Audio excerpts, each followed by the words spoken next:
عمر شي مره شي كان تيصب طنجيه بالدجاج ماشي المسخ هذا. اقدم سينما في مراكش شنو هي؟ واش سينما ايدن ولا الريف ولا كوليزي؟ هي كوليزي. الله يعين. سينما كوليزي.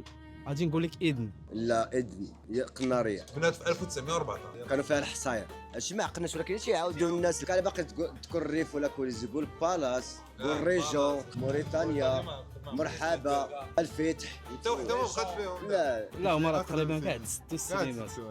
لا لا خلاوهم التليفون دابا واقف كنتفرجوا حتى في التلفازه.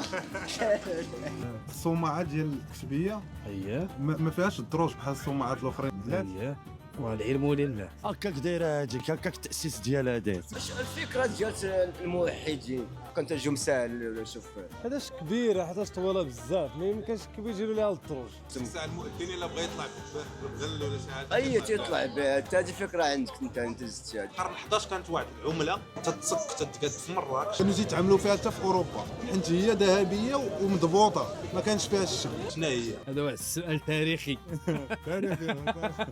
اخويا ما كاين غير باونو لورو دوفيز. غادي يكون عاد الموحدين. بحال هاد اللعيبه اللي عندك. بيتكوين. الله يعلم بيتكوين.